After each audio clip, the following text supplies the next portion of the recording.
The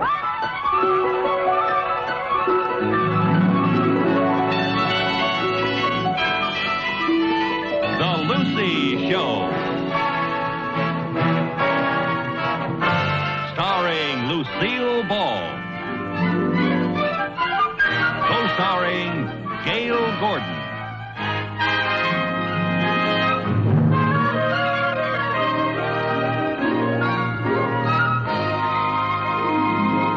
Brought to you by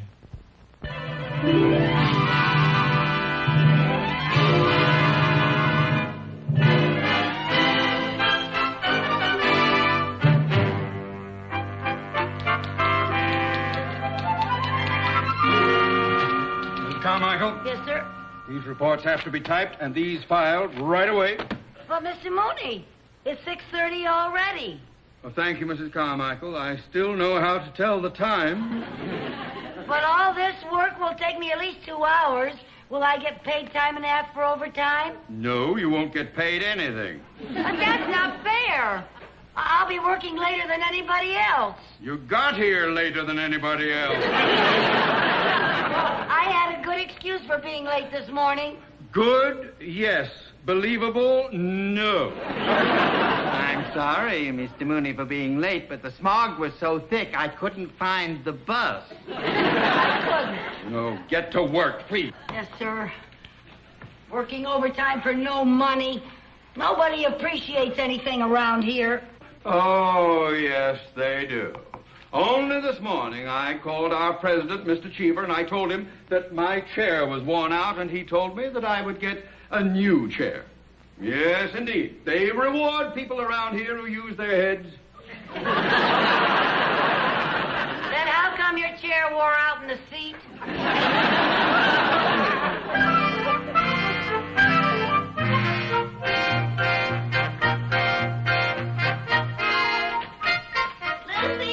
Oh, come on in, Mary Jane. Oh, Lucy, I've got the most wonderful news. You'll never guess what happened to me. You'll never guess in a million years. Well, what happened? Guess. Oh, come on now, Mary Jane. I'm no good at guessing games. I'll give you a little hint. What's the best thing that can happen to a working girl?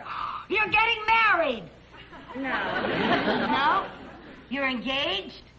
No. You got a date? No, I guess I better tell you. I got a raise. Oh, Mary Jane, that is wonderful. Is it much of a raise? Well, no, but at least now my take-home pay is worth taking home. Oh, that's wonderful. When do you think you're going to get a raise? Me get a raise? Ha! Mr. Mooney won't even pay me for working overtime, let alone give me a raise. When did he give you your last one? Well, let me see. It was on Flag Day. I don't remember the year, but our flag still had 48 stars. Oh, that's terrible. Yeah, well. How much money are you making now, Lucy? Oh, I'm ashamed to tell you. But every time I file my income tax, they send me a sympathy card. Have you ever hinted to Mr. Mooney that you wanted more money? Hinted? Look, I've done everything. I've skipped lunch telling him I couldn't afford to eat. I told him I have to walk to work because I can't even afford a bus. The only time I ever got a reaction out of him was once when I came in with big holes in my coat. Oh, and he gave you a raise? No, he gave me a needle and thread and told me to stop looking like a slob. Oh, darn it, I always forget that this plant is artificial.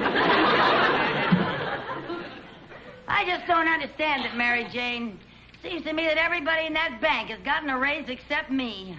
Well, I just think you're using the wrong approach. Well, what is the best way to get a raise? The best way to get a raise is to point out to Mr. Mooney what a good worker you are, that you're never absent, you're never late, and you never make mistakes. Well, what's the next best way? Have you ever tried to appeal to his good side? I've never been able to find it. Well, Lucy, honestly, you've been there long enough. You're entitled to a raise. You're telling me. Well, you should just ask for it. I have. Be firm about it. Go in there in the morning and beard the lion in his den. Okay, but it would be easier getting a raise from a real lion.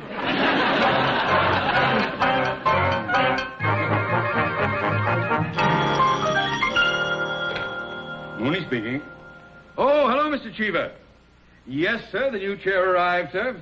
It's a beauty. I've just been admiring it, sir. Thank you very much, Mr. Cheever. Thank you.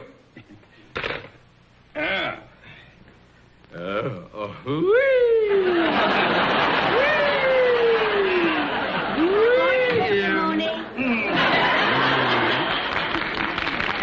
How are you feeling, Mr. Mooney?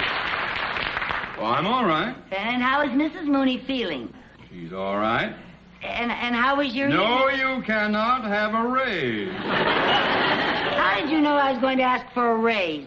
Mrs. Carmichael, when you come in here on time and inquire about my health and my wife's health, you obviously aren't aiming for a cut in your salary. Now, please get to work. Mr. Mooney, I've been working here a long time now. It seems as though everybody in this bank has gotten a raise except me. True.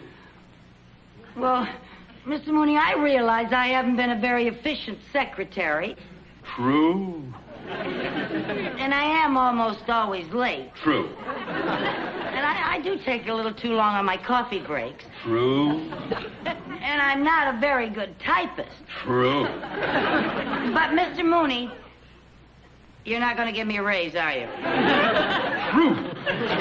Why won't you? Because, as you just said, you're not efficient, you're always late, you take too long for your coffee breaks, and you are not a good typist. Yeah, but you can't think of one single reason on your own. Mrs. Carmichael, we have a very busy day ahead of us. Please get to work.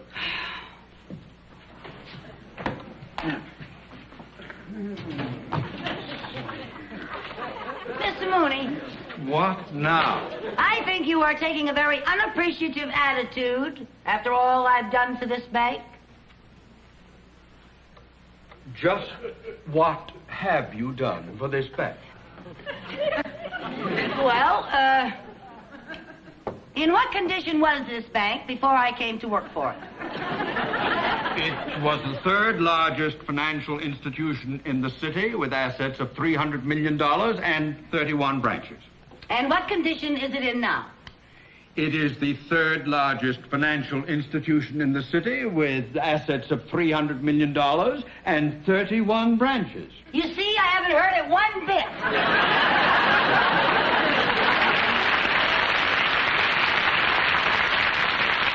Back. I still think you ought to give me a raise. Nobody gives a raise. You have to earn it. Well, how? Either by being very efficient, which in your case is too ridiculous to discuss, or by performing some outstanding service for the bank. Like what? Well, Mr. Cheever gave his secretary an increase because she devised a new system of bookkeeping.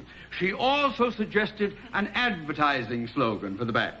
She also wears a sweater 2 sizes too small. Mrs. Carmichael, this is no time to be facetious. Now let me give you a word of advice. Remember, the laborer is worthy of his hire. The climb up the ladder of success is not easy. How do you suppose I got where I am today? You married the boss's daughter. I did not. She was his niece. I work very hard to maintain my position here. I work extra hours. For example, today I am having lunch in my office, so I can be here for an appointment with an important client. To get ahead, you have to work. Now, you think about that, Mrs. Carmichael. Mr. Mooney, What? I'm going to take 10 more minutes on my coffee break and just think about that. You are impossible!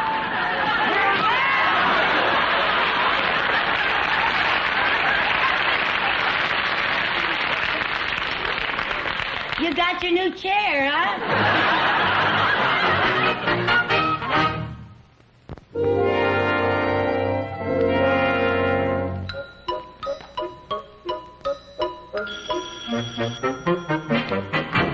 Mooney speaking. Oh, yes, Mr. Cheever. Yes, I'm expecting Mr. Leonard any time, sir. Well, I know he's a very important client of ours, sir, but I've never met him personally. He did. He produced the Danny Thomas Show, yeah? Dick Van Dyke. Oh, and I Spy. Oh, well, thank you, sir. That's a big help to me. Yes, indeed. Thanks very much. Oh, and thanks again for the chair. I flipped over it. Goodbye.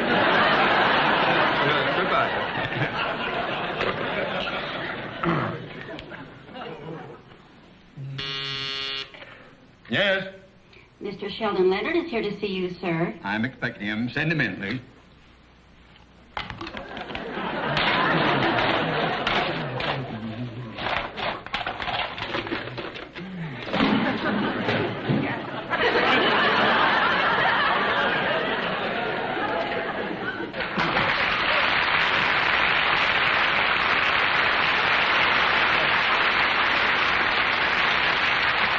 Mr. Leonard. Why, it's so nice to see you, sir. Thank you. Have I interrupted your lunch? No. No, I had lunch hours ago, sir. Yes. Oh, Mr. Leonard, won't you sit down, sir? There you are. Thank you. Make yourself comfortable. You know, Mr. Leonard, although we've never met, I feel that I've known you for years. I used to go to all those gangster movies you were in. I'm quite a fan of yours. Yes, I made a lot of those gangster movies. Yes. In fact, I still get bumped off 3 times a night on the Late Late Show.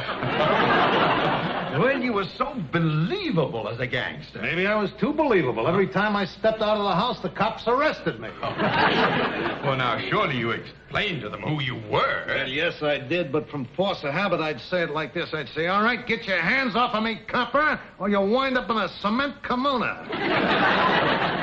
Well, it must have been quite a loss to your public when you gave up acting to become a producer and director. What public?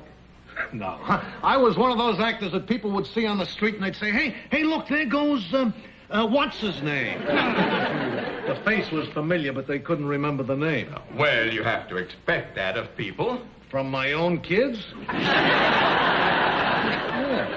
Twice the little finks turned me in for the reward. Well, I must say it was a lucky day for television when you gave up acting and became a producer. Oh, I don't know about that. Oh, yes, it was. It was indeed. Why, anyone who owns a television set today knows the name Sheldon Leonard. Except my kids. They still refer to me as what's his name.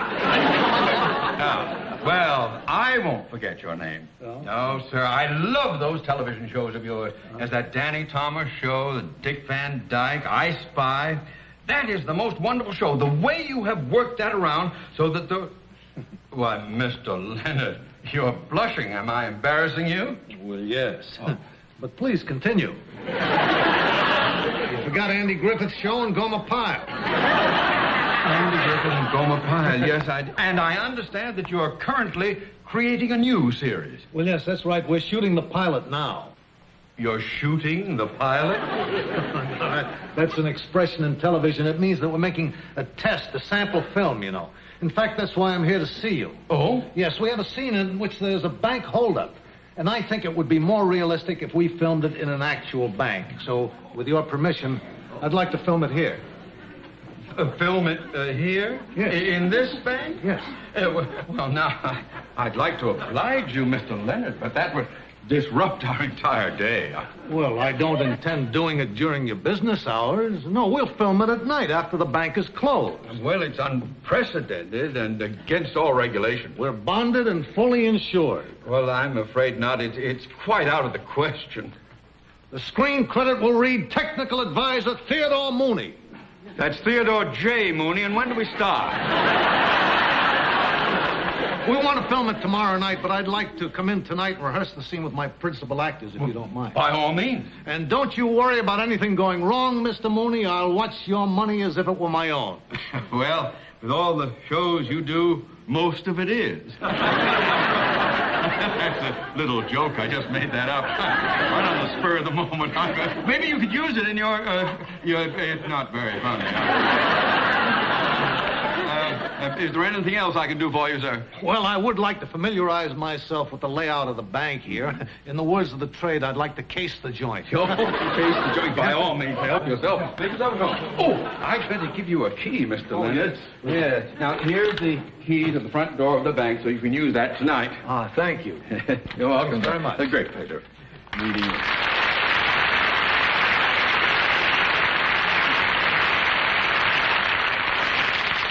Technical Advisor, Theodore J. Mooney. Ah!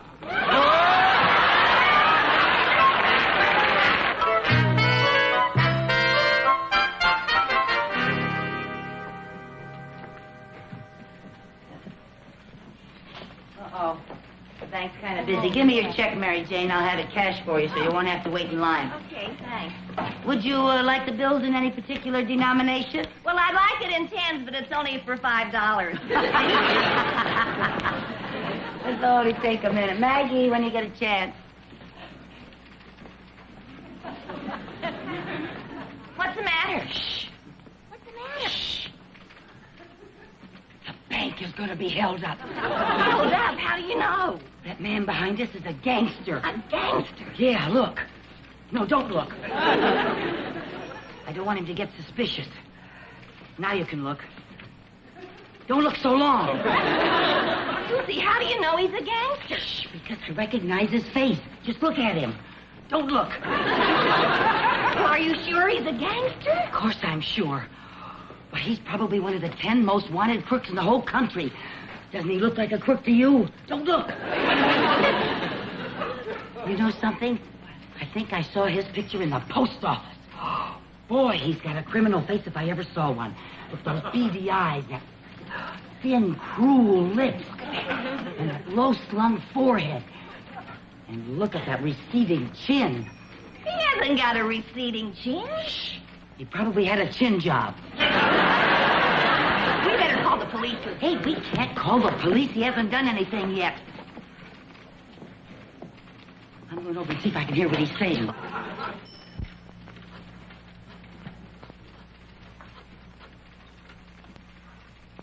Hello, Frankie.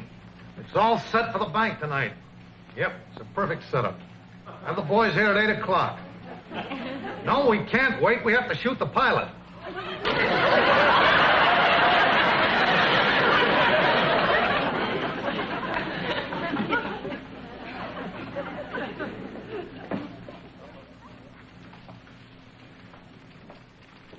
I was right. He is going to rob the bank. Right. Not only that, he's going to make his escape in a stolen airplane. How do you know? He just said he was going to shoot the pilot. Let's call the police. No, now, wait a minute. We don't have any evidence. Well, you said he was going to rob the bank tonight. Yeah. And I'm going to be right here when he does. Lucy, you're crazy. No, I'm not. The minute he starts robbing this bank, I'm going to catch him red-handed. You better tell Mr. Mooney. I will not. There's probably a reward out for that crook. Mr. Mooney's the type who would keep it. Besides, this is my chance to do something for the bank so I can earn my raise. There's got to be an easier way to get a raise. Well, there is, but I'm not the type to wear a sweater 2 sizes too small. Now, listen. This is what we're going to do. We? Yes, we. Now, listen.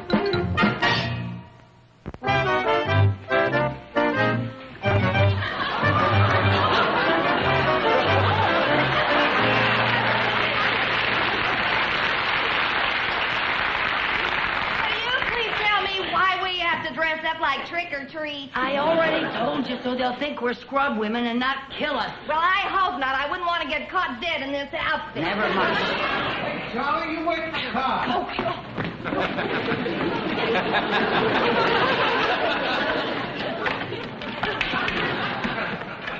Okay, fellas, come on. The nerve of him coming right through the front door.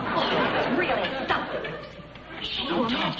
Listen, don't talk. Well, you're talking. Let's not talk about not talking. Shh. This is really a setup. It's a perfect setup. Yeah. There's a good place for us to line up people up when we start shooting. Right there. Now remember, this whole thing has got to go like clockwork or we blow the whole bit. Now, Louie, you go back to the cashier's cage and scoop up all the money, right? Go. You get ready to unpack the nitro so you can blow the vault. All right? You stay at the door. Keep an eye on the...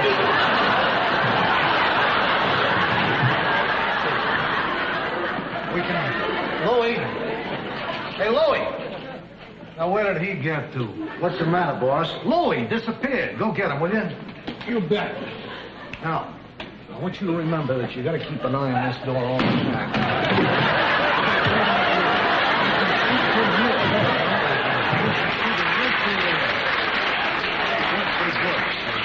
Harry! Hey, Harry! Harry, Louie! Where did they get to? Everybody is disappearing here. Go find them, will you? Okay, I'll get them. Bring them on. I got to talk.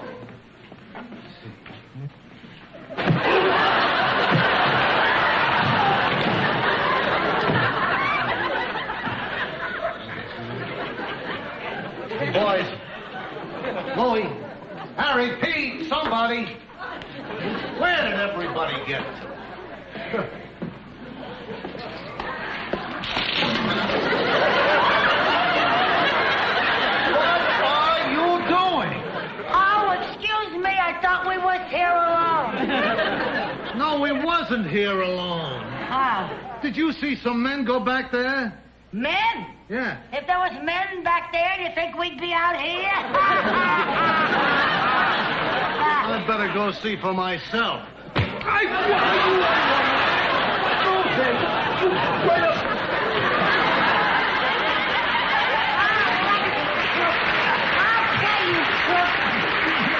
Hold him now. Now, don't you move or we'll let you have it. What are you talking You're about? gonna rob this bank, you dirty crook! I am not robbing anything. I'm going to shoot a pilot. That's murder. That's even worse than robbery. Look, ladies, let me explain. This is a mistake. I'm not a crook. Never mind. I know a crook when I see one, and I've seen your face 1,000 times. Yeah, of course you have. I'm what's his name? Got me so confused now, even I can't remember. Somebody's coming. Oh, maybe another member of his gang. Yeah, hold him there now. Now, look, lady. Quiet.